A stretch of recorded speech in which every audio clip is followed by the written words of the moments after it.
Lecture number 70 जी। अस्सलाम वालेकुम। Lecture 73 start करें।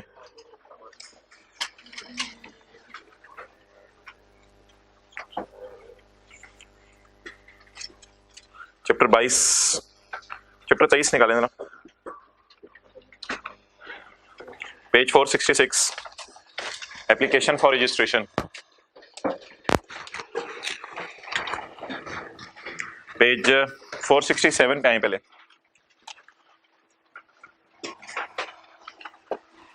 जो बंदा अपने आप को रजिस्टर करवाना चाहता है सेल्स टैक्स के अंदर, वो रजिस्टर कैसे करवाएगा? उसके लिए जुरिस्डिक्शन है। जुरिस्डिक्शन होता है इलाका। मैं दूसरे सफे पे हूं। जुरिस्डिक्शन होता है इलाका। किस इलाके में जाके आपने अपने आप को रजिस्टर करवाना है?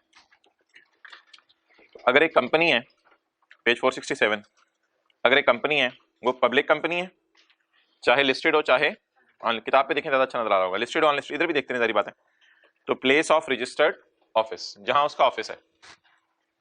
अब मिसाल के तौर पे एक कंपनी है, वो कहती है कि जी मेरी फैक्ट्री, गौर से सुनिएगा, मेरी फैक्ट्री जो है वो लाहौर में है और मेरा हेड ऑफिस कराची में है, जहां एडमिन ऑफिस है और बाकी सारी डीलिंग्स होती हैं हमारी। तो बता दें ये कंपनी अपने आप को कहां रजिस्टर करवाएगी? जहां पे ऑफिस है या फैक्ट्री है? जहां पे ऑफिस है। आगे अदर्स। अदर्स से मुराद क्या? प्राइवेट कंपनी, क्योंकि पब्लिक कंपनी तो यहां आ गई ना। Private company. प्राइवेट कंपनी दो किस्म की हैं। एक वो जो कि चीजें बना के बेच रही हैं, और एक वो है जो चीजें खरीद के बेच रही हैं, यानी मैन्युफैक्चरिंग और ट्रेडिंग। जो मैन्युफैक्चरिंग है उन्होंने अपने आप को कहां रजिस्टर करवाना है? Place where factory is located, वहां अपने आप को रजिस्टर करवाएंगी जहां इनकी फैक्ट्री है, यानी इनका एडमिन ऑफिस नहीं देखा जाएगा। ये याद कर लें, अभी मैं साथ साथ सुनूंगा भी। Place where factory is located. और जो ट्रेडिंग है यानी खरीद के चीजें बेच रही है, ये अपने आप को रजिस्टर करवाएगी where main business activities are carried on, जहां इसका मेन कारोबार चल रहा है। क्या मतलब? आपको पता है जो ट्रेडर होते हैं ना, ट्रेडर, वो कई जगह दुकानें खोली होती हैं, लाहौर में भी, कराची में भी, पेशावर में भी। अब जहां पे इनकी मेजर एक्टिविटी है वहां पे अपने आप को जाके रजिस्टर करवाएंगे। अच्छा जी, कंपनीज के बाद दूसरे आगे पर्संस नॉट इनकॉर्पोरेटेड, यानी कंपनीज तो आपको पता है एससीसीपी के पास जाके इनकॉर्पोरेट होती हैं, लेकिन ये कहीं इनकॉर्पोरेट नहीं होते, इंडिविजुअल्स और एओपीस। नॉट इनकॉर्पोरेटेड से मुराद कौन है? Individuals and AOPs. इसमें दो ऑप्शंस हैं कि इनकी फैक्ट्री और इनका हेड ऑफिस मुख्तलिफ जगहों पे है, ऑप्शन 1। ऑप्शन 2, इनकी हेड ऑफिस और इनका फैक्ट्री एक जगह पे है। हेड ऑफिस से मुराद एडमिन ऑफिस, फैक्ट्री से मुराद जहां सामान बन रहा होता है। Manufacturing unit and business premises, जिसे ऑफिस भी कहते हैं, इज इन सेम लोकेशन। अगर सेम लोकेशन पे आपकी दोनों चीजें, तो place where business is carried on means office, यानी फिर आपकी फैक्ट्री नहीं देखी जाएगी।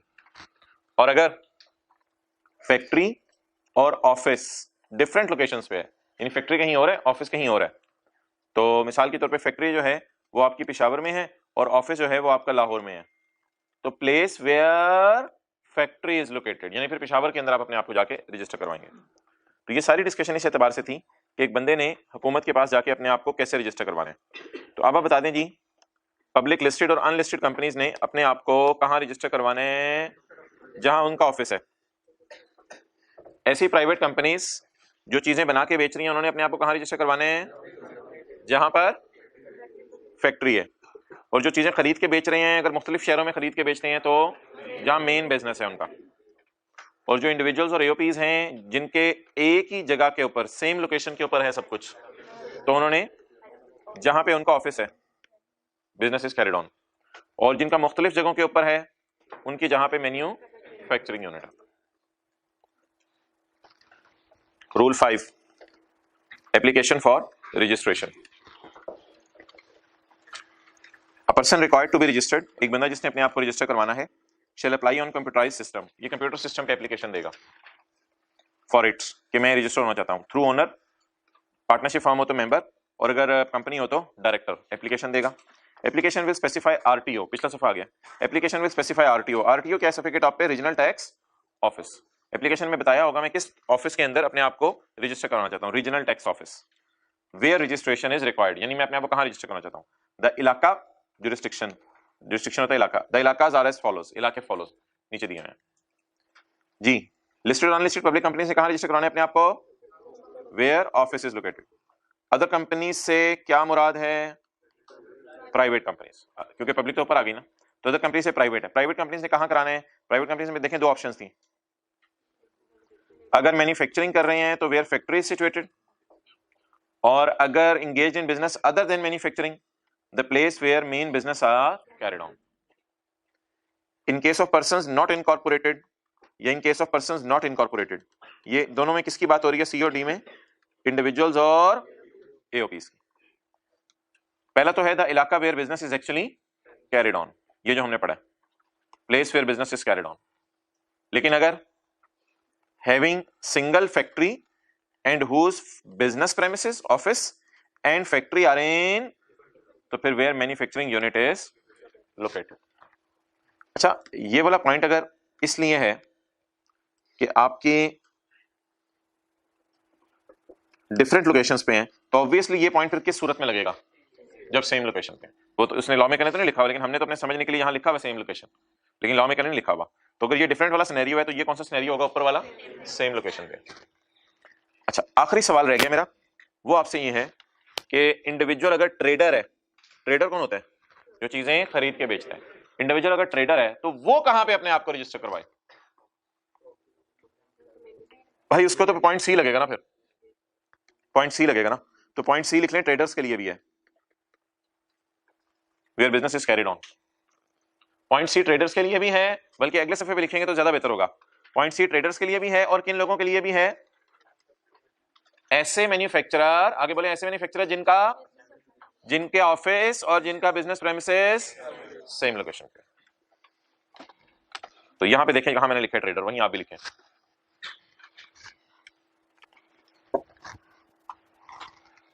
चलें वापस आ जाए।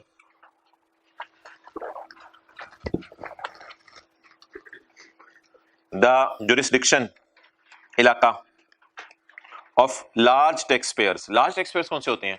बड़े बड़े टैक्स पेयर्स, जिन्होंने अरबों रुपए में टैक्स देना। लार्ज टैक्स पेयर यूनिट्स, बड़े बड़े टैक्स देने वाले, shall be specified by board. उनके बारे में बोर्ड बताएगा, उनके ऊपर वाला डब्बा नहीं लगेगा। लार्ज टैक्स पेयर यूनिट्स के बारे में कौन बताएगा? बोर्ड बताएगा।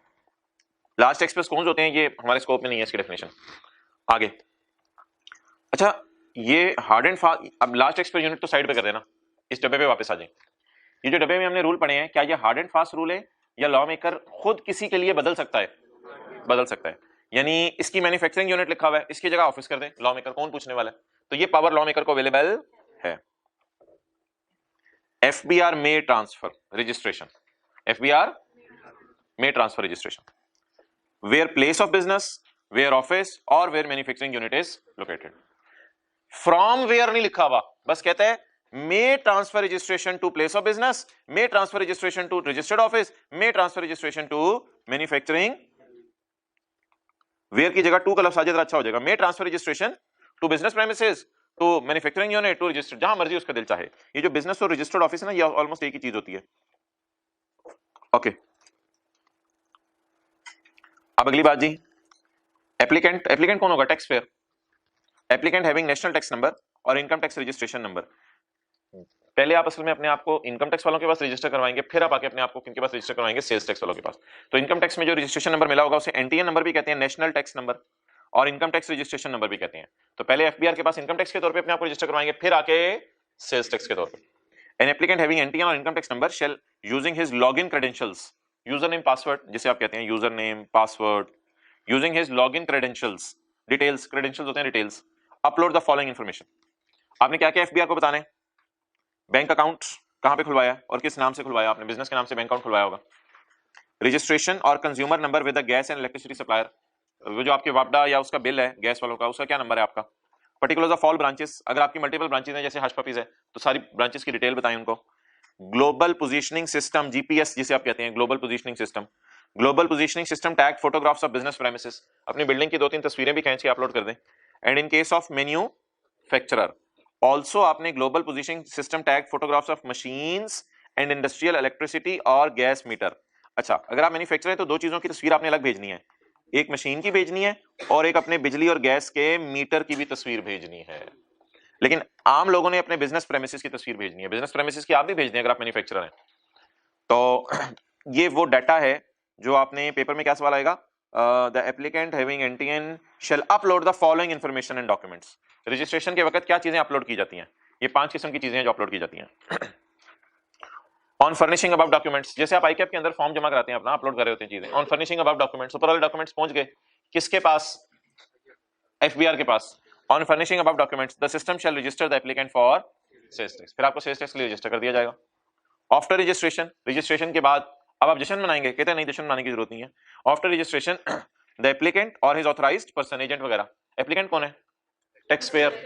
The applicant shall visit the e सहूलत सेंटर ऑफ नादरा, तो एप्लीकेंट नादराबाजी के दफ्तर जाएगा विद इन ए मंथ, एक महीने के अंदर अंदर, for biometric. With in a month का मतलब है आपने अपलोड डाटा करने के बाद एक महीने के अंदर अंदर जाना है नादरा के दफ्तर।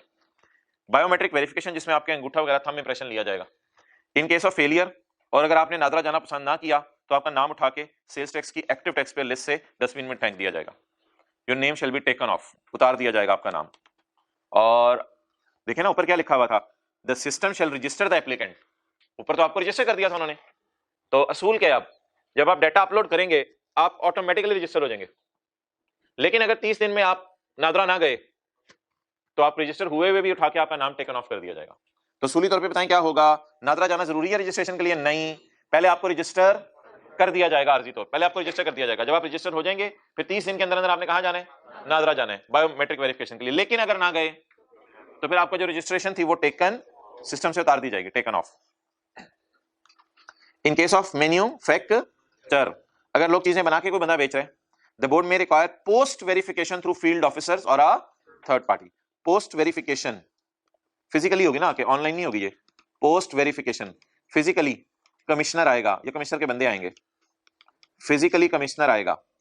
इन केस ऑफ मैन्युफैक्चर, कमिश्नर तो नहीं होता, इसको कहते हैं फील्ड ऑफिसर्स। फील्ड ऑफिसर्स वो होते हैं जो फील्ड पे जाके काम करें या ऑनलाइन काम करें, फील्ड पे जाके फिजिकली काम करें।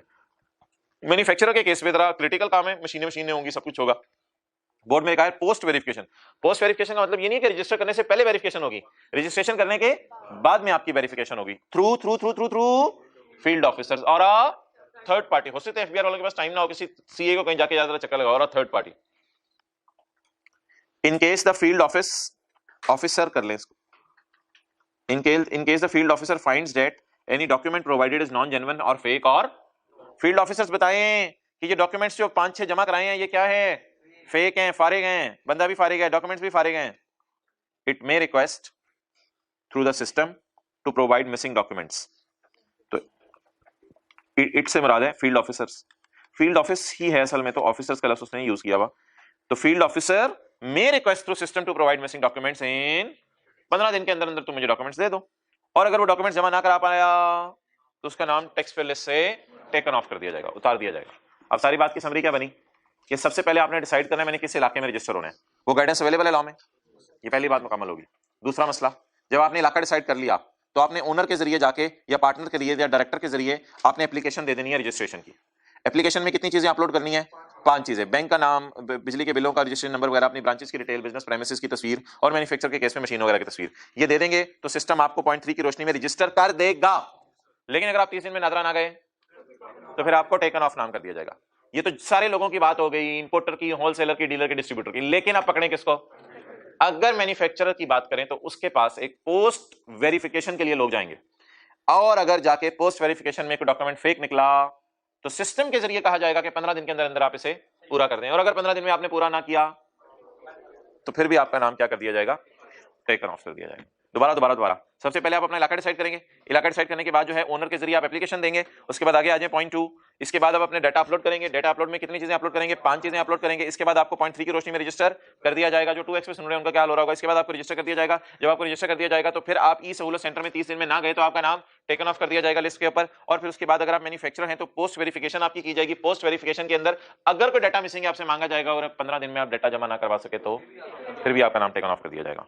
ओके, बस आज हम और नहीं पढ़े थ्योरी इस चैप्टर की। इसमें मुझे पता है 2 चीजें हमारी रहती हैं, आई नो, निकालने की जरूरत नहीं है। पेज 138 पे मुझे पता है पॉइंट सी भी हमारा रहता था और पॉइंट डी भी हमारा रहता है पेज 439 तक, तो that I know, so leave it please. Chapter 22 के एंड पे आ जाए, न्यूमेरिकल, पेज 465, पेज 465। आज हमने चैप्टर 2 शुरू करना है इस न्यूमेरिकल के बाद, तो चैप्टर 2 पे 1-2 दिन लगा के फिर वापस हम इधर आएंगे। Question 5, following data is provided by mister x for the month of January. इसने मंथ ऑफ जनवरी के लिए आपको डेटा प्रोवाइड किया है। Sales to registered customer, sales to unregistered customer. अच्छा यार मिस्टर एक्स को अगर मैं ले लूं मिसाल के तौर पे होंडा कार्स,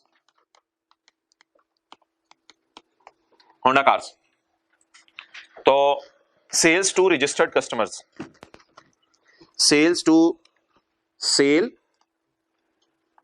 ऑफ कार, बोले sale of car to registered customer, मिसाल के तौर पे डॉलेंस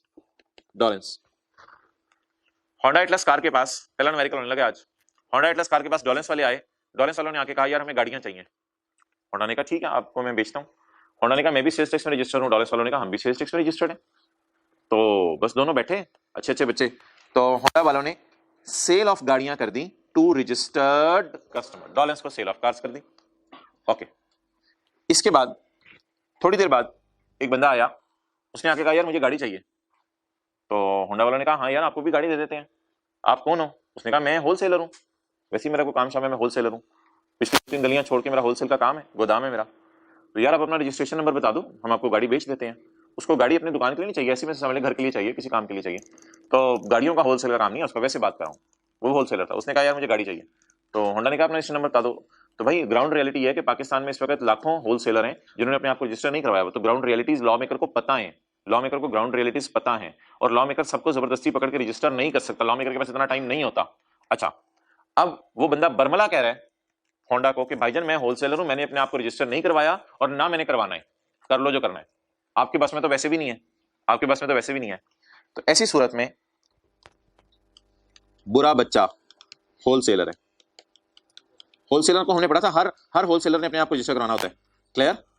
तो मोहतरम सजा सुन लें, इसको गाड़ी 117 की बेची जाएगी डॉलेंस को 100 वाली, और इसको बेची जाएगी इसको गाड़ी बेची जाएगी 100 जमा 17 में, और ये जो बुरा बच्चा है इसको गाड़ी बेची जाएगी 100 जमा 17 जमा 3 यानी 120 में, 120% की इसको गाड़ी बेची जाएगी, यानी अगर 100 रुपए वाली गाड़ी हुई तो 120 रुपए में बेची जाएगी।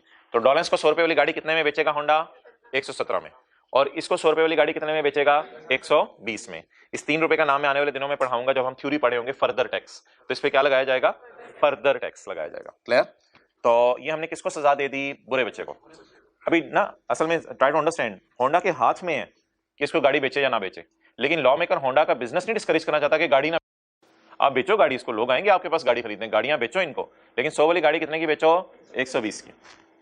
अच्छा, एक्सपोर्ट सेल, कल हमने बात की थी, सेल ऑफ, बोले सेल ऑफ कार टू मुरली कर लें खाली आज, सेल ऑफ कार टू मुरली, श्रीलंका के अंदर हमने गाड़ी जो है वो एक्सपोर्ट कर दी, तो ये कौन सी सेल है? Zero rate. ये कौन सी सेल है? Zero rate. कौन सी वाली? ये 500 वाली ना? हाँ, तरतीब सही चल रही है मेरी, ये जीरो रेट सेल है, तो तीसरे नंबर पे यही आ रही है। डन हो गया। तो ये 100 वाली चीज कितने की बेचेंगे आप? 100 की ही बेचेंगे। अगर मैं इधर लिख लूं तो शायद मेरे लिए जरा ज्यादा आसान हो जाए आपको समझाना, ऐसे ही है ना? और डन, समझ आ गया? अच्छा, वैसे ही एक बात कर रहा हूं, कोई ज्यादा एग्जाम सेल की मिसालें आपके सिलेबस में नहीं है, इसलिए एक मुझे अजीब सी मिसाल देनी पड़ी है। Honda Atlas car Holi Quran बेच रही है, तो होली कुरान का बेचना, मैंने आपको बताया था कौन सी सेल है, इसको आपने कौन सी सेल कहना है? एग्जाम्प्ट, कि ये टैक्सेबल ही नहीं है, 0% पे टैक्स नहीं होगा, इस पे टैक्सेबल ही नहीं है, क्लियर? आप बता दें हमारी सेल का डेटा मुकम्मल हो गया? जी बिल्कुल, हमारी सेल का डेटा मुकम्मल हो गया। अब कौन सा डेटा शुरू होने लगा अगली 2 लाइनों में? परचेज का। अच्छा, परचेज रजिस्टर्ड सप्लायर से की है और अनरजिस्टर्ड सप्लायर से। परचेज करने मिसाल के तौर पे हम टायर खरीदने गए होंगे, होली कुरान बनाने हम कागज खरीदने गए होंगे, इसी तरह हम जो है वो मिसाल के तौर पे कोई लोहा खरीदने गए होंगे, शीशा खरीदने होंगे, तो हम जनरल टायर के पास गए टायर खरीदने के लिए, वो रजिस्टर्ड था, ठीक है, वो क्या था? रजिस्टर्ड था, हमने उससे टायर खरीदे। हम इसी तरह जो है वो लोहे वाले के पास गए लोहा खरीदने, वो रजिस्टर्ड था सेल्स टैक्स के अंदर। हम किसी इंपोर्टर के पास गए कि यार हमें इंपोर्टेड जो है वो सीटें दे दो, हमने सीटें गाड़ी में लगानी है, वो बंदा रजिस्टर्ड था, हमने उससे सीटें खरीदी, सब कुछ बाय किया। चलते चलते चलते चलते चलते किसी ने कहा पिछली गली के अंदर आपको जो है वो बड़ा जबरदस्त किस्म के मैट मिल जाएंगे गाड़ी में लगाने वाले। आप पिछली गली में गए, एक बंदा बैठा हुआ था, आपने कहा यार बड़े अच्छा आला क्वालिटी के मैट है, कहते हैं मैं बड़ी मेहनत से बनाता हूँ और फलां इलाके से कपड़ा लेके आता हूँ, ये करता हूँ वो करता हूँ, तो ये मैट आपकी गाड़ी में लगाने के लिए जबरदस्त है। तो आपने कहा ठीक है, आप अपना रजिस्ट्रेशन नंबर बता दो, हमारा रजिस्ट्रेशन नंबर ये है, होंडा वालों ने कहा। तो उसने कहा भाईजान भागे इधर से, मैंने कोई नहीं, हमने आपको रजिस्टर करवाया हुआ और ना मैंने कराना है, मेरा कोई प्रोग्राम भी नहीं। तो उस बंदे ने आपको कहा कि मैंने अपने आप को क्या रजिस्टर नहीं करवाया हुआ। भाई अब होंडा के हाथ में यहाँ कुछ नहीं है, होंडा के हाथ में यहाँ कुछ नहीं है कि उसको गले से पकड़ के ले जाए और जाके जो है वो एफबीआर के सामने पेश कर दे। और यहाँ होंडा उसको कोई चीज बेच नहीं रहा, यहाँ खरीद रहा है। तो यहाँ पे लॉ मेकर कहते हैं होंडा बस हाथ खड़े कर दो, तुम बस तुम उसे कहो यार जो भी चीज है मुझे पैक कर दो, खत्म हुई बात। अब जब वो चीज पैक करके आपको देगा तो मोहतरम उसको वो क्योंकि अनरजिस्टर्ड है, अगर खुदा ना खास्ता आपने उसको 117 पकड़ा भी दिए तो उसने वो भी जेब में डालने हैं। तो इसलिए यहां पे लॉ मेकर कहते हैं भाईजान इस बंदे से चीजें लेके चुप करके बस अब आ जाए। लेकिन याद रखिएगा इस परचेज को हम न्यूमेरिकल में इग्नोर किया करेंगे, इस परचेज का पूरे न्यूमेरिकल में कोई काम ही नहीं होगा। ये जैसे ही आया करेगी परचेज ये वाली सवाल में हम काट दिया करेंगे सवाल में। द रीजन इज कि आप किसी भी, अच्छा चलें इसको छोड़ें यार, सारी बात छोड़ें। आपको एक मैं मिसाल देता हूं आपकी लाइफ की, एक जिंदा जावेद मिसाल, जिसमें आप कहेंगे हाँ हाँ बात समझ आ गई। आप किसी होटल पे जाते हैं, वो कहीं दूर गांव के अंदर होटल खुला हुआ है। आप वो जब होटल वाले ने बिल बना के दिया ना, चलो बुद्धू खान पे जाएं वो और बात है, आप जो है वो पीसी होटल में जाएं वो और बात है, वो आप कहीं जबरदस्त किस्म का खाना खाने वो किसी दूर के इलाके में दाल खाने चले गए, जब बिल आया तो बिल के ऊपर लिखा हुआ था वो 200 जमा 234 रुपए दें। आपने कहा यार तू भी इस इलाके में दूर, तू भी सेल्स टैक्स देता है? कहता देता नहीं हूं, तुम मुझे दे दो बहरहाल। तो आप अनरजिस्टर्ड बंदे के पास को खाना खुना खाने चले गए, होटल भी होते हैं अनरजिस्टर्ड टाइप। वैसे तो होटलों में आपने सुना होगा सेल्स टैक्स लगता है, लेकिन होटल्स का सेल्स टैक्स हमारे सिलेबस में नहीं है। तो आपको एक वैसे मिसाल दे रहा हूं, जिंदा जावेद मिसाल। क्या आप अपने आप को सामने रखें, क्या ऐसे बंदे को जो अब जब आप उसे कहेंगे बिल बना के दो तो वे कागज की पर्ची पकड़ेगा, उस पर लिख देगा 200 जमा 34 234। अब हुकूमत के पास 34 पता ही नहीं कहां क्या गया। तो ऐसे लोगों को हम भी सेल्स टैक्स जमा कराते हुए डरते हैं। और जो भी होटल वाला सेल्स टैक्स आपको लगा के देता है बिल पे, वो प्रॉपर बिल बना के देता है, कोई नंबर शंबर लिखता है इनवॉइस की और सारी चीजें। कभी आप बिल को जरा वो तसल्ली से पढ़िएगा, होटल वालों का बिल उस पर काफी डिटेल लिखी होती है, तो वो डिटेल आपको नहीं दे सकेगा वो बंदा। तो मोहतरम हम किसी बुरे बंदे के पास चले जाएं चीजें खरीदने, बेचने की बात नहीं कर रहा, अगर हम बेच रहे हैं तो वो हमारे हाथ में है, उसकी टकाई लगाएंगे हम। मैं कोई और बात कर रहा हूं, मैं किसी बंदे के पास इसलिए जा रहा हूं फॉर बाइंग गुड्स। तो अगर मैं किसी बुरे बंदे के पास चीजें खरीदने चले जाऊं तो मुझे बताएं क्या मैं उसे 100 दे के आ जाऊं या 117 दे के आऊं? 100 दे के आऊं, 117 देने का उसको कोई फायदा नहीं है मुझे। तो जब मैं उसे दे के ही 100 रुपए आऊंगा तो बोले उसने हुकूमत के खजाने में उसमें से जमा कराया, तो मैं क्या कह सकता हूं कि ये मेरी परचेज ऐसी है जिसमें मैं 17 दे आया हूं? मैं कह सकता हूं? कभी भी नहीं कह सकता कि मैं इस अपनी परचेज पे कितना दे के आया हूं, 17 दे के आया हूं। तो अब बातें जरा जी, वो भी न्यूमेरिकल आ रहा है, सुबह सुबह खुलने दो बात। अच्छा तो मोहतरम अब सेल कितने किस्म की है? 3 किस्म की है। कल हमने पढ़ी थी सेल कितने किस्म की है? 3। मुझे पता है वो टैक्सेबल में 0 रेट भी मैंने डलवाई थी, लेकिन वैसे न्यूमेरिकल के लिए बात कर रहा हूं। सेल कितने किस्म की है? 3, टैक्सेबल, एक्सपोर्ट और एग्जेम्प्ट। डॉलेंस वालों को हमने 100 वाली गाड़ी कितने की बेची? 117 की। सेल ऑफ कार टू वही वाला बंदा मेरे पास गाड़ी लेने आ गया, फर्ज करें, जिससे मैं चीजें खरीद के आया हूं, सलाम तो हो गई। उसने कहा यार मैट तो मैं तुम्हें बेच देता हूं, लेकिन किसी दिन तुम्हारी गाड़ी भी खरीदने आऊंगा मैं। अब वही वाला बंदा मेरे पास गाड़ी खरीदने आ गया, अब उसे पकड़ ले। अब आप उसे क्या करने लगे हैं? सेल। अब आप उसे 100 रुपए वाली चीज 117 की बेचेंगे, क्योंकि आप खुद तो रजिस्टर्ड है ना होंडा, लेकिन 117 के ऊपर एक टॉपिंग भी डालनी है आपने 3 की, उसकी जान भी लेनी है। क्लियर?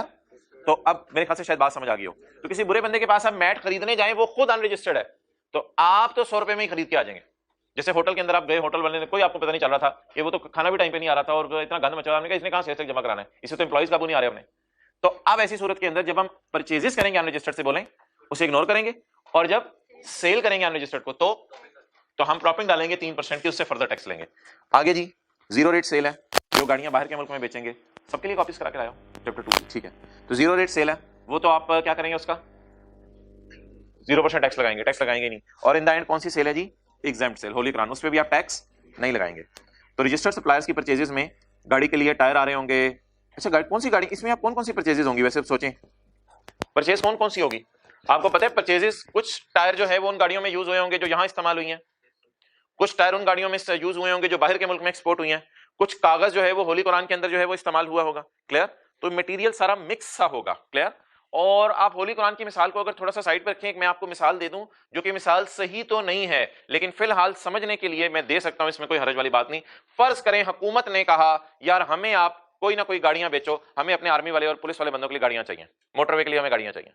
अब हुकूमत ने ऐसे कनपट्टी पे रखे, कहा कि ये सेल आपने एग्जेम्प्ट करनी है, चले होली कुरान को अगर मैं छुपा दूं तो ये एग्जेम्प्ट सेल क्या हो गई, हुकूमत ने हमें मजबूर किया कि मैं हुकूमत को गाड़ियां बेचूं, जब मैं हुकूमत को गाड़ियां बेचूंगा तो कुछ टायर उसमें भी इस्तेमाल हुए होंगे। वैसे गवर्नमेंट को सेल एग्जेम्प्ट नहीं है, ऐसी कोई बात नहीं है कि गवर्नमेंट को सेल एग्जेम्प्ट है, लेकिन for the sake of discussion जरा मैं आपको बताना चाह रहा हूं, क्योंकि हमारा इतना ज्यादा ब्रॉड परसेप्शन नहीं है चीजों का, क्योंकि फाइनल लेवल पे अभी हमने चीजें देखी नहीं हुई, लेकिन एक गलत मिसाल देके सही कंक्लूजन पे पहुंचने में कोई हर्ज नहीं है।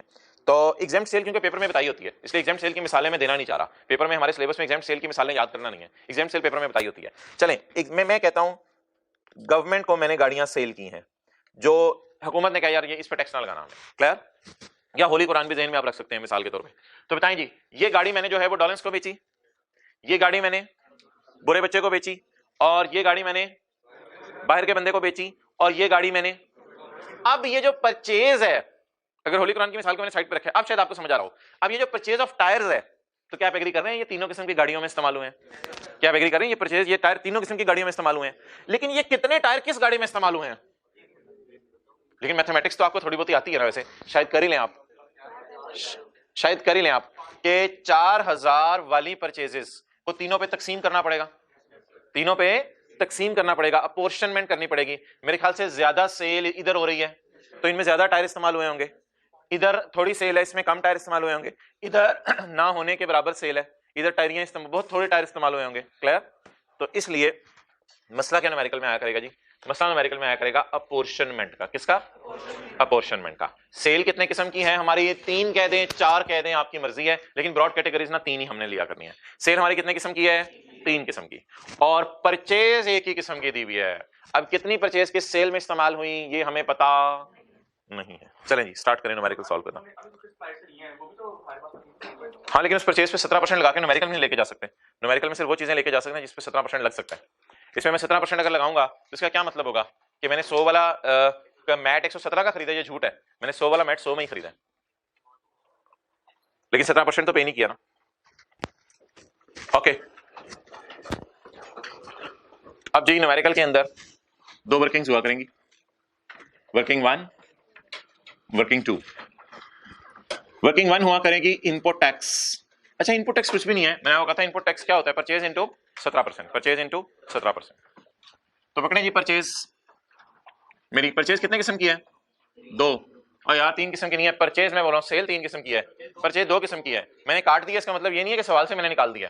परचेज 2 किस्म की है, रजिस्टर्ड वाली 4000, अनरजिस्टर्ड वाली 1000। अनरजिस्टर्ड वाली को इग्नोर कर दें या डैश डाल के शो कर दें एग्जामिनर को, डैश डाल के शो कर दें अनरजिस्टर्ड को। परचेज रजिस्टर्ड की बोले कितनी है? 4000, लगाएं इसमें 17%, 680। फर्ज करें ये टायर ही हैं, फर्ज करें ये टायर ही हैं, तो जब मैंने जनरल टायर से जाके 4000 रुपए के टायर खरीदे होंगे तो मैंने 4000 पे किया होगा या 4680, 4680। तो मैंने असल में ये सारी फिगर्स है ना, आने वाले दिनों में एक लाइन लिखी हुआ करेगी आई कैप में, ये सारी फिगर्स एक्सक्लूडिंग सेल्स टैक्स हैं, इनमें सेल्स टैक्स पड़ा नहीं होता, वो हमें खुद कैलकुलेट करना पड़ता है। अच्छा तो परचेजेस रजिस्टर्ड आ गई 680, और परचेजेस अनरजिस्टर्ड इनको आपने इग्नोर कर दिया करना। अब बता दें आप सिर्फ कितनी परचेजेस पे 17 पे करके आए हैं? 4000 वाली, सिर्फ 4000 वाली पे 17% पे करके आए, डन, क्लियर। तो ये जी हमारी पहली वर्किंग मुकम्मल हो गई। इसमें हमने परचेज पे क्या लगा दिया? 17%। और इसकी लॉजिक है जो टायर हमने खरीदे हैं गाड़ियों के लिए उन पे हम 680 हुकूमत के खजाने में जमा कराए हैं, बल्कि हम तो शायद जनरल टायर वालों को जमा करा के आए होंगे, उन्होंने खुद ही हुकूमत के खजाने में जमा करवा दिया होगा। 2000 तलवार है, अभी हमने परचेज पे 17 लगा दिया। अच्छा अब हमने मोहतरम मुझे बताएं कि हमारी सेल कितने किस्म की है? 3।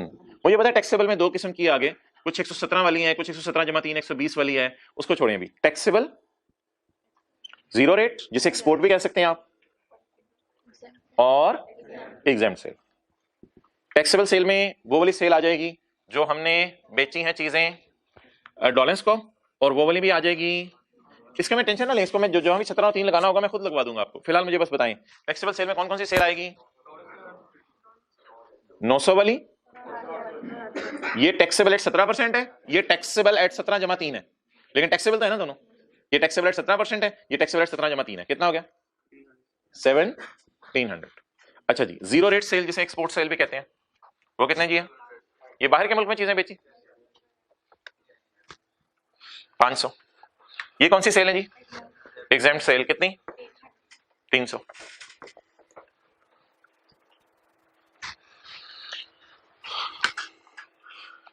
अब सवाल की तरफ आपने देखना ही नहीं, अब सवाल से हमने कुछ नहीं उठाना, बस सवाल फारिग हो गया। अब तो सारी व्हाइट बोर्ड की गेम है, कैलकुलेटर से अब निकालने पड़ेंगे जी, यहां तक नोट कर लें, मेहरबानी होगी। अच्छा ये बताना पड़ता है मेरे ख्याल से। वर्किंग 2 की ना एक हेडिंग है, वो मैं अभी लाइन में लिखूंगा यहाँ पे हेडिंग, और सेल के आगे एक और कॉलम भी डालने मैंने, सेल के आगे कॉलम डालने मैंने।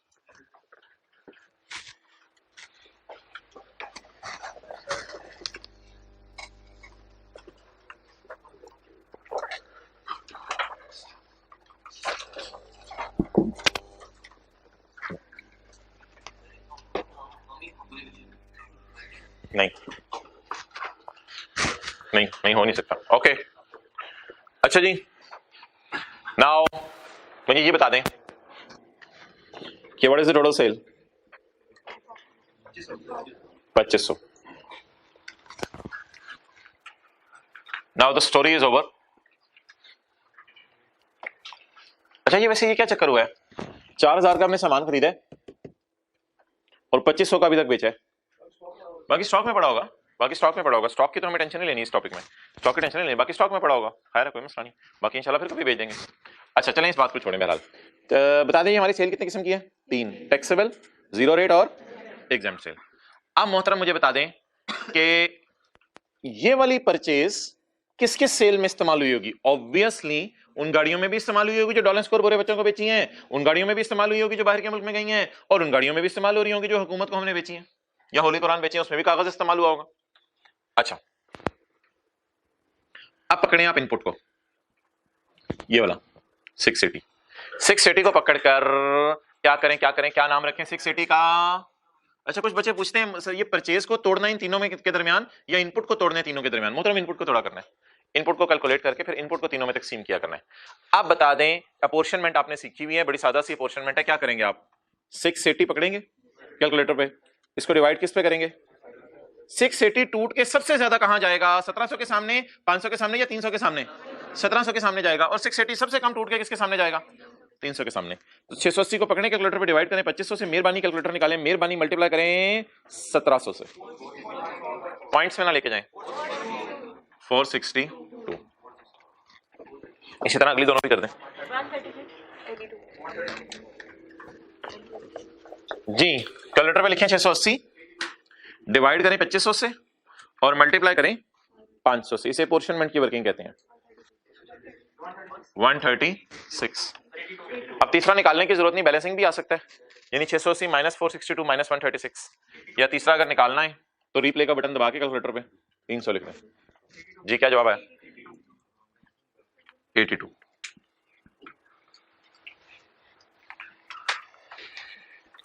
अब बता दें इस वर्किंग में हमने किसको किस बेस पर अपोर्शन किया है? किसको किसकी बेस पे? इनपुट को सेल की बेस पे अपोर्शन किया, इसलिए इस वर्किंग का नाम भी वर्किंग 1 जैसा है, इनपुट नहीं, अपोर्शनमेंट ऑफ। हाँ आगे लिख सकते हैं आप अमंगस्ट सेल, आप जाओ कोई नहीं बांट लेंगे, apportionment of input amongst sale, sale के दरमियान अपोर्शनमेंट बांट दो, बल्कि आप भाई कॉपीज बांट दो। Apportionment of input amongst sale, कितने किस्म की सेल? 3 किस्म की।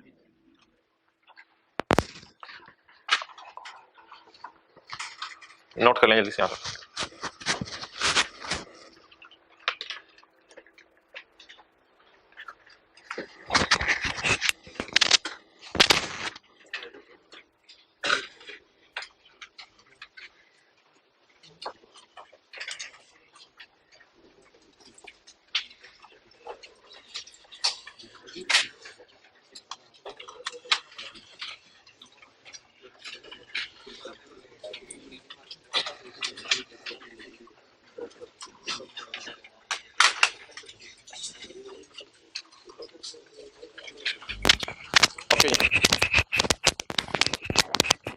इधर आ जाए भाई, इधर देखें बस।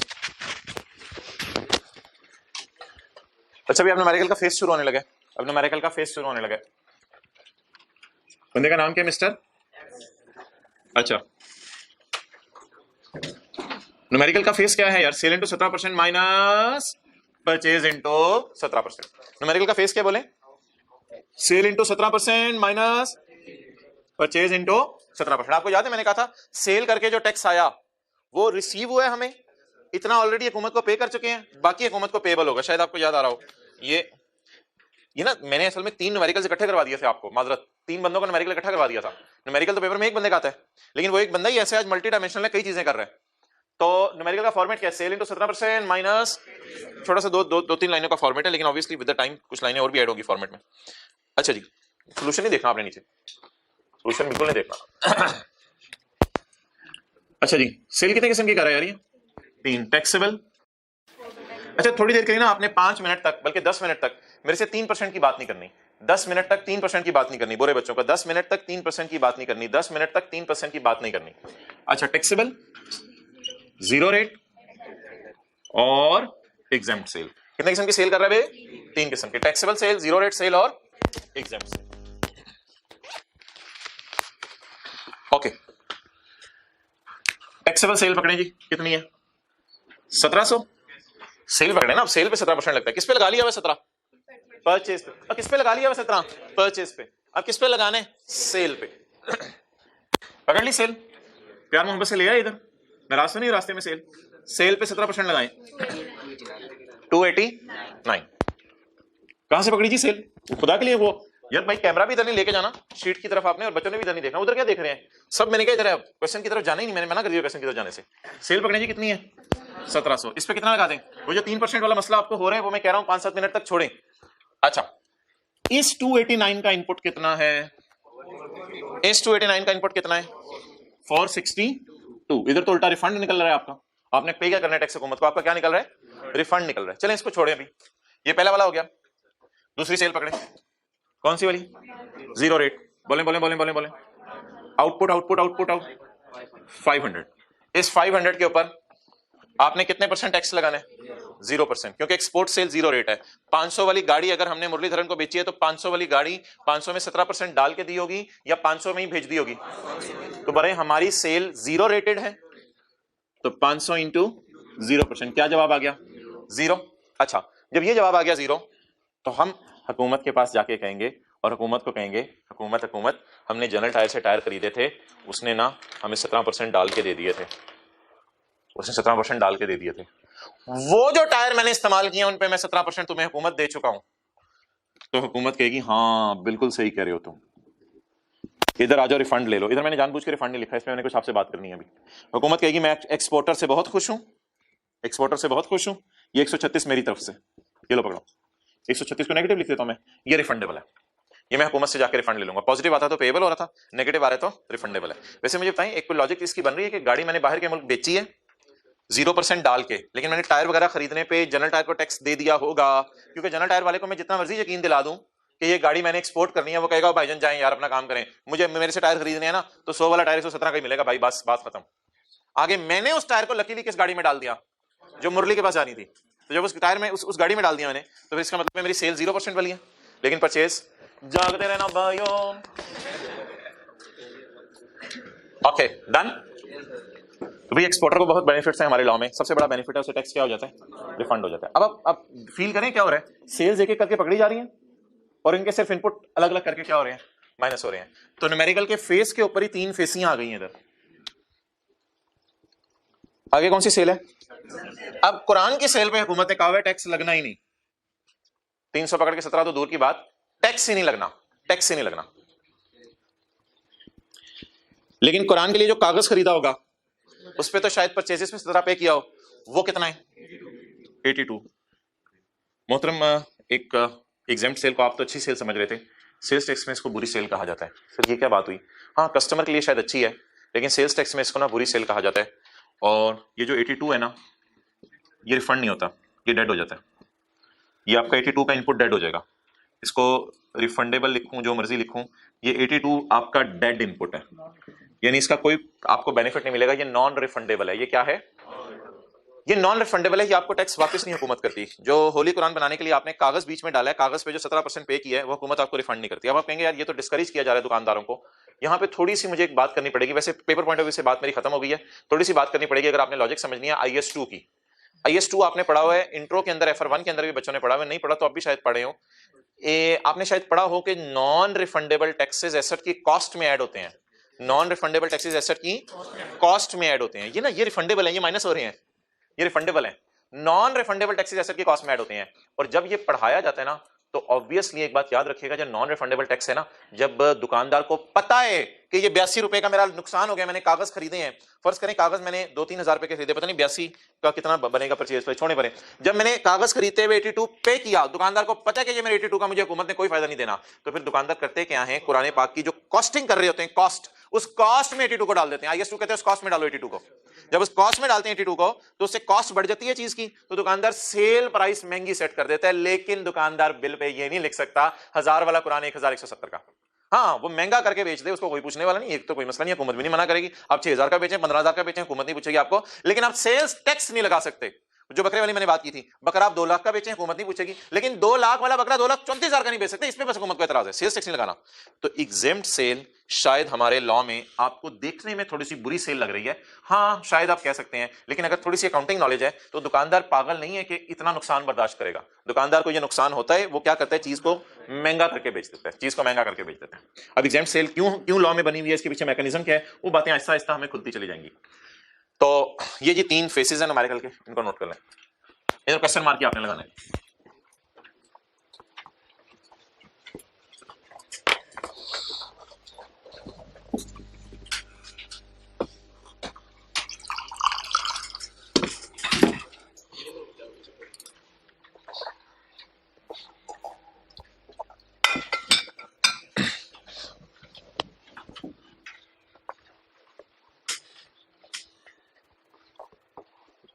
अच्छा, आपने देखा कितना इजी मैकेनिज्म है।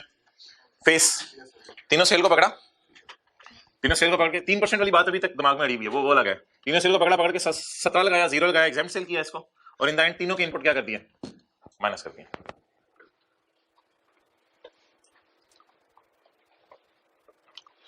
ओके,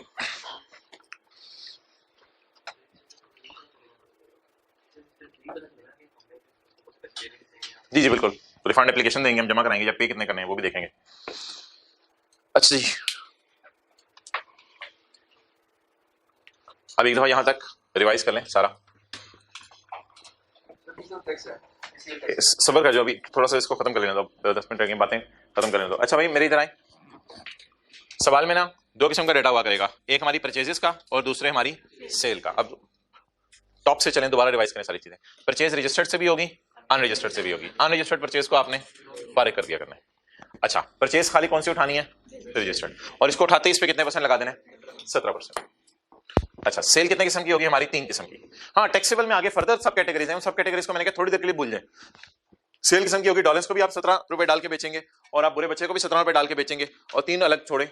एक्सपोर्ट सेल में आप 17 रुपए डाल के नहीं बेचेंगे, और एग्जाम सेल में 17 रुपए डाल के नहीं बेचेंगे। एक्सपोर्ट सेल और एग्जाम सेल में दूसरा फर्क आज हमें पता चला कि इसका इनपुट माइनस हो जाता है, इसका इनपुट डेड हो जाता है। अच्छा, तो ये 3 किस्म की सेल आया करेगी। अब आपने किया क्या करना है, स्टेप 1 है वर्किंग वन। वर्किंग वन में क्या करना है, आपने सिर्फ परचेज ढूंढनी है, दीवानावार परचेज ढूंढनी है। परचेज ढूंढ के उसे किससे मल्टीप्लाई कर देना है, 17%। एक फिगर आ जाएगी, उस फिगर को आपने तोड़ना है, तकसीम करना है, तोड़ो तो उस फिगर को आपने तोड़ना है। किसके दरमियान तोड़ना है, सेल के दरमियान। टैक्सेबल सेल, 0 रेट सेल और एग्जेम्प्ट सेल। ये सेल सवाल से उठा लेनी है, ये 680 इधर से आ जाना है, इस 680 को डिवाइड करना है 2500 से, मल्टीप्लाई करना है 1700 से, ये सेल आपकी टूट जाएगी। इसके बाद इन तीनों सेल्स को पकड़ना है, पकड़ के एक एक लाइन में ऊपर डाल देना, और इन तीनों इनपुट्स को पकड़ना है। इन पे पहले ही 17 लगा हुआ है, आप इस पे आप 17 लगाने की जरूरत नहीं है, इधर 17 लगा था मैं सेल पे, लेकिन इन पे पहले ही क्या लगा हुआ है, तो इन तीनों को पकड़ने, पकड़ के तीनों जगह से क्या कर देने, माइनस कर देने। अच्छा, अब मोहतरम जो एग्जाम लेवल का पैटर्न है ना, उसमें ये तो आई कैप नहीं शो कर रहा, ये तो कहते हैं मुझे शो करने की जरूरत नहीं, हत्ता कि वो बताता भी नहीं कि ये इनपुट डेड है, हत्ता कि बताता भी नहीं इनपुट डेड है। और आगे की बात करूं आपको, आई कैप ये फिगर भी नहीं कैलकुलेट करा अपने सोल्यूशन में, वो कहते हैं इस फिगर का क्या करना है, छोड़ो परे, हमने कोई अकाउंटिंग एंट्रीज तो नहीं करनी इन्वेंट्रीज के टॉपिक में जाके, तो वो तो आई कैप ये फिगर भी नहीं निकाल रहा। हाँ, अगर आपने फिगर निकालनी है तो इसको निकाल दें, लेकिन निकालते ही आप ऐसे क्रॉस कर दिया करेंगे, इसको पूरे सवाल के फेस पे नहीं लाना, न्यूमेरिकल का फेस छोटा हो गया थोड़ा सा। अगली बात, आई कैप ये भी शो नहीं करा, ये भी शो नहीं करा, न्यूमेरिकल के फेस पे ये भी शो नहीं करा। एक छोटी सी लाइन नीचे डाल देते हैं अंग्रेजी में, refundable on 0 rate, refundable input on 136। इसमें नेगेटिव साइन पॉजिटिव के चक्कर नहीं, बस रिफंड का मतलब ही है हुकूमत से वापस लेना है। तो ये आ गया जी फेस। ये न्यूमेरिकल का फेस आ गया। अब वो एक हमारी चीज बस रह गई है, वो कितने परसेंट है? 3% वाली। तो बोले जी एग्जाम सेल को फेस पे लाने की जरूरत है या नहीं जरूरत? जीरो रेट सेल को कोई कुछ कर के लाएं या फिर नहीं? अब आप पूरा नया सोल्यूशन नोट करेंगे, उस सोल्यूशन को आप क्रॉस करेंगे और पूरा नया सोल्यूशन नोट करेंगे। अच्छा इधर देखें, इधर आके लॉ मेकर को तकलीफ हुई, कहता है मैं नहीं रिफंड करूंगा, ये कहता है मैं नहीं रिफंड करूंगा। हमने कहा कर दे यार, कहते नहीं, कहता है ये ना इनपुट माइनस कर लो लोअर ऑफ करके। जहां भी कोई ऐसा हमें बेनिफिट मिलने लगता है ना एकदम उसे लोअर ऑफ ज्यादा जाता है, तो कहता है इनपुट माइनस कर लो लोअर ऑफ करके। जैसे कई चीजें होती थी आपको पता है, हम अमाउंट लिखते थे लोअर ऑफ करके। ग्रेचुइटी में मुझे याद है लोअर ऑफ 50,000, वो टैक्स क्रेडिट्स में बार बार आता था सी लोअर ऑफ। तो ये जो टैक्सेबल सेल है ना मेरी, यहाँ पे एग्जामिनर को एक चीज, सॉरी लॉ मेकर को, एग्जामिनर को क्या पावर है? लॉ मेकर को पावर है सर। तो यहाँ पे लॉ मेकर को एक चीज याद आ गई, उसने कहा भाईजान ये वाला रिफंड मैंने नहीं करने। हमने कहा कर दो, कहते नहीं मैं नहीं करूंगा, कहते इधर लोअर ऑफ करके माइनस करो, लोअर ऑफ करके माइनस करो। तो एक्चुअल इनपुट कितने है वैसे? एक्चुअल कितने है? 460। सवाल की तरह नहीं देखना, मैंने कहा सवाल तो खत्म हो गया था जब मैंने 1 2 3 और ये चार फिगर्स उठाई थी, उसके बाद सवाल खत्म हो गया था। ये तो 4 फिगर्स ने मैस मचा दी है, वो अलग बात है। फिगर तो 4 ही थी सिर्फ सवाल में, परचेज की फिगर थी और ये 3 फिगर्स थी। अच्छा जी अब बता दें इनपुट का क्या करना है जी? पूरा 462 माइनस करना है या लोअर ऑफ करके? तो लोअर ऑफ का रूल सुने मेरे से। अच्छा एक्चुअल बता दें, एक्चुअल कितने हैं? कोई गलती से गलत ना उठा लीजिएगा। 82 फारिग हो गया, 136 मुंह के एंड पे फेंक देने, थोड़ी पे लिख सकते हैं यहाँ 146 मुंह के एंड पे फेंक देना आपने। ये न्यूमेरिकल के आपने मुंह पे ले जाना, ये न्यूमेरिकल के मुंह पर ले जाना। डन। तो इस 462 को मुंह पर लेके जाएं। बोले जी कितना है? अच्छा लोअर ऑफ में आपको पता है कोई एक चीज लॉ मेकर की अपनी तरफ से भी होती है, सी इज लोअर ऑफ, और अपनी तरफ से ये तो एक चीज अपनी तरफ से भी होती है। तो एक चीज लॉ मेकर की तरफ से जो सवाल का हिस्सा नहीं हुआ करेगी, आपने हमेशा याद रखनी है, वो है 90% ऑफ आउटपुट। ये चीज लॉ मेकर की अपनी तरफ से, एक्चुअल और 90% of output. What is output? What is it's 90%? Points में ना बताइएगा, पॉइंट्स में ना बताइएगा। 260। आप मुझे बताएं थोड़ी देर पहले मेरा माइनस कितना करने को दिल चाह रहा था? 460, लेकिन लोअर क्या आ गया? 260 लोअर आ गया। अब करूं क्या? माइनस लोअर, लोअर कितना? 2। हम रो रहे हैं कि यार टायर ज्यादा इस्तेमाल हुए हैं, चुप। 260। अब बता दें जी कितना आ गया? उल्टा पेबल टू गवर्नमेंट आ गया। 829 पेबल टू गवर्नमेंट है, हमने 29 हुकूमत को पे करना है। लेकिन अगर हम उसी लॉजिक पे चलते 462 माइनस करते तो उधर भी रिफंड आ रहा था। क्लियर? तो अब ये जो आ रहा है 29 इसके बारे में बता दे, ये पेबल टू गवर्नमेंट है जी बिल्कुल, क्योंकि 289 माइनस 260 पॉजिटिव में जवाब आ रहा है, ये 29 पेबल टू गवर्नमेंट है। लेकिन एक बात साथ ही आपने कर जानी है, आपने ना रोने लग जाना है। रो के दिखाओ सारे जरा ऊंची ऊंची करो करो करो, ट्राई करो। कर दे यार, ये नहीं कर रहे। कितना माइनस करने को दिल चाह रहा था, कितना माइनस किया, कितना माइनस नहीं कर सके। लॉ में करने का कोई मसला नहीं, अगले महीने माइनस कर लेना, बेनिफिट मिलेगा। ये इस तरह का एक काम हमने किया था सेक्शन 113 में किया था, शायद पता नहीं कहां पे। कितना माइनस करने को दिल चाह रहा था, कितना माइनस हुआ। कैरी फॉरवर्ड का एक कॉन्सेप्ट यहाँ है, कैरी फॉरवर्ड का एक कॉन्सेप्ट है। दोबारा सोचें, आपको कितना माइनस करने को दिल चाह रहा था, कितना करने दिया, कितना फिर कभी कर लेंगे। तो न्यूमेरिकल के बॉटम के ऊपर अंग्रेजी में एक लाइन और आया करेगी, ये 2 लाइनें हैं जो इंग्लिश में आया करेंगे न्यूमेरिकल के मुंह के ऊपर नीचे करके। कैरी फॉरवर्ड इनपुट, ये जीरो रेट का टैक्सेबल का है, टैक्सेबल वाला इनपुट है, इसको कैरी फॉरवर्ड कर लें। कितना माइनस करने को दिल चाह रहा था, कितना माइनस किया, कितना फिर कभी माइनस कर लेंगे। ये ना पूछिएगा कैसे माइनस करेंगे अगले साल, सब्र कर, पहली क्लास है, हद होगी। कितना माइनस करेंगे फिर कभी? 20। तो मोहतरम ये ज्यादती नहीं है, लॉ मेकर कहता है अगले महीने माइनस करा लेना मेरे से। अगर तुम्हें ज्यादा मसला हो रहा है ना मेरे लोअर ऑफ से, अगले महीने माइनस करा लेना। अब इस तरह के सवाल नहीं पूछेगा अगले महीने भी, अगर इतनी सेल ना हुई तो सब्र कर जाए ना, गरम गरम खाने का शौक है आपको। डन। अब मोहतरम एक चीज रह गई है, वो है 3% वाली, वो भी आपने हुकूमत को देनी है। कितने परसेंट वाली? 3% वाली। मुझे बताएं 1700 पे 17 लग गया, क्या मैं कह सकता हूं 900 और 800 दोनों पे 17% लग गया? कितना लगने वाला रह गया है? ये आपने होंठों के पास आके लगाना है, न्यूमेरिकल के होंठ, ये थोड़ी है, यहां पे आके आपने लगाया करना है, add 3% further tax, add 3% further tax. अच्छा फर्दर टैक्स सिर्फ बता दे किस पे लगाने? 900 पे 17 लगा दिया था मैंने, 800 पे भी 17 लगा दिया है, अब सिर्फ 800 पे क्या लगाने? 3%। ये देख ले 900 और 800 1700 था ना, इस पे तो मैंने 17% लगा दिया हुआ है, अब सिर्फ किस पे 3% लगाने वाला रह गया है? Further tax. फर्दर टैक्स किस पे लगा करेगा? On sale to unregistered. बोलें जी 3% ऑफ 24। अगर इसको मैं ये डबल अंडरलाइन कर दूं, मतलब ये कि ये न्यूमेरिकल की थोड़ी है, ये अलग चीज है, लेकिन आपने इसको शो डबल अंडरलाइन के 2-3 लाइनें बाद जरा शो कर दीजिएगा बेशक, 1-2 लाइनें खाली छोड़ के, ताकि ये वाला हिस्सा थोड़ा सा अलग नजर आए। तो बिल फिलहाल पेएबल टू गवर्नमेंट बताइए 29/24 53 10 की तरह।